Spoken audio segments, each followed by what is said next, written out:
Hi friends, welcome to Jayalakshmi lifestyle ಚಾನಲ್ಗೆ.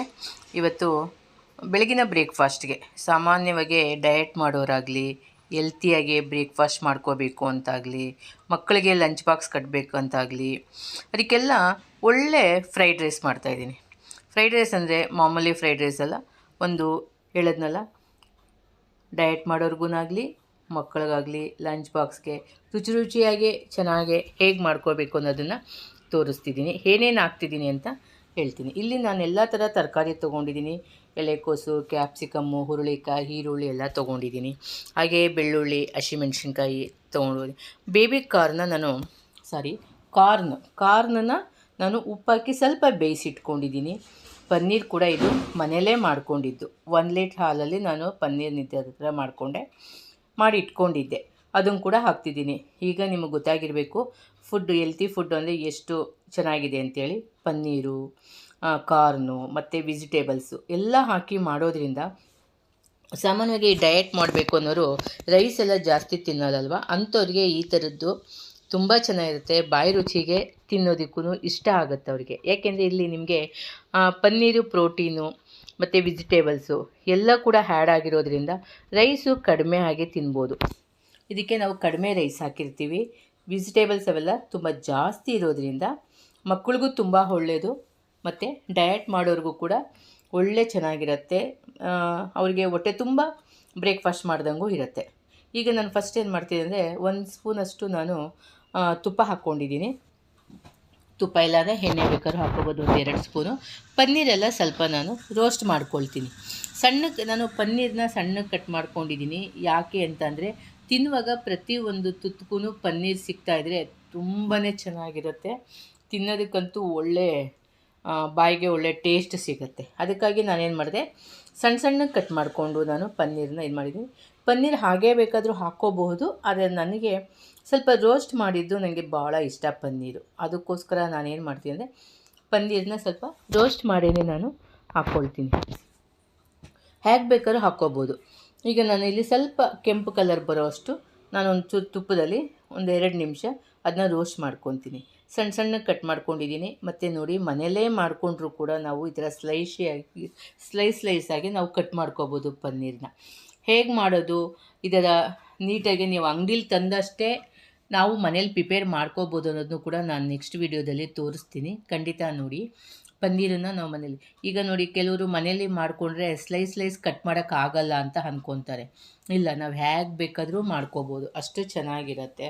ಮನೇಲೇ ಮಾಡ್ಕೊಳ್ಳೋದ್ರಿಂದ ನಮಗೆ ಕ್ಲೀನು ಹಾಗೂ ರುಚಿ ಎಲ್ಲ ಇರುತ್ತೆ. ಅಂಗಡಿದಕ್ಕಿಂತ ಇಲ್ಲಿ ನಮಗೆ ಫ್ರೆಶ್ ಆಗಿ ಸಿಗುತ್ತೆ. ಹಾಗಾಗಿ ಆ ಥರ ನೀವು ಮಾಡ್ಕೋಬೋದು.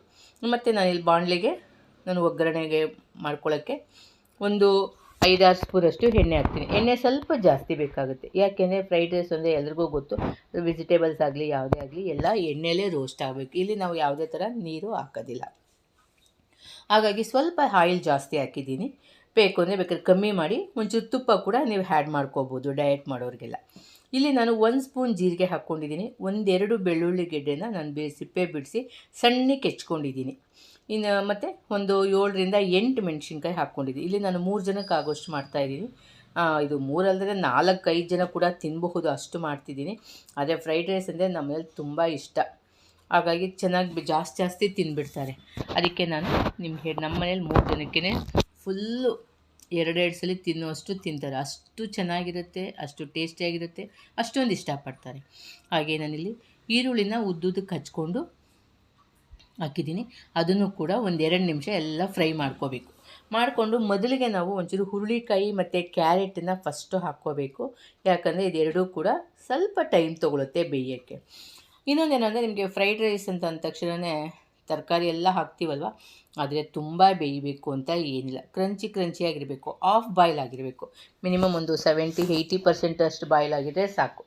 ಹಾಗಾಗಿ ನಾನಿದು ಫಸ್ಟ್ ಇದೆರಡು ಹಾಕಿ ಸ್ವಲ್ಪ ಉಪ್ಪು ಹಾಕಿ 1 ನಿಮಿಷ ಮುಚ್ಚಿಟ್ಟು ಇದನ್ನು ಹುರ್ಕೊಳ್ತೀನಿ.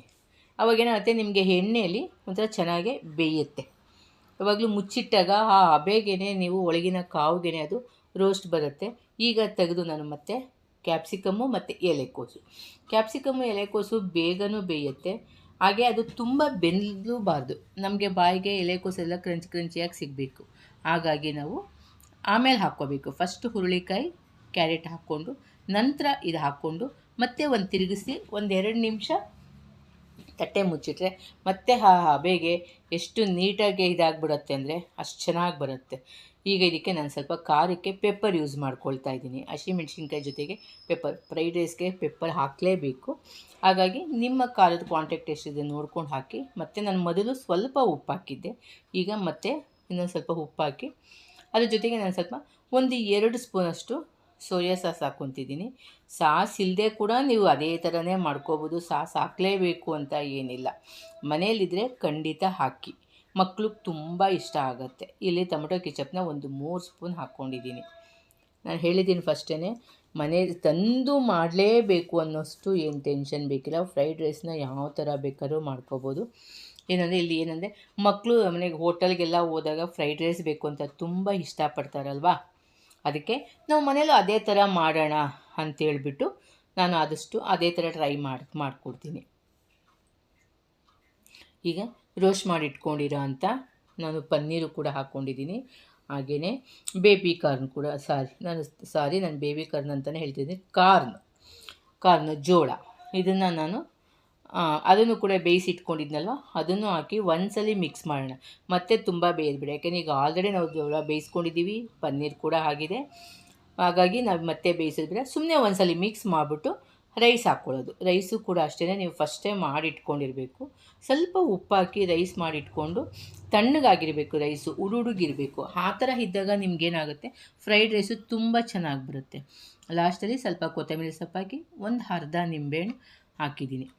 ಅಷ್ಟು ಚೆನ್ನಾಗಿರುತ್ತೆ. ಒಂದ್ಸಲಿ ಮಾಡಿ ನೋಡಿ. ಇಷ್ಟ ಆದರೆ ಒಂದು ಲೈಕ್ ಕೊಟ್ಟು, ಹೊಸಬರಾಗಿದ್ರೆ ಸಬ್ಸ್ಕ್ರೈಬ್ ಮಾಡ್ಕೊಳ್ಳಿ ಫ್ರೆಂಡ್ಸ್. ಹಾಗೆ ಏನಾದರೂ ಇದೆ ಕಾಮೆಂಟ್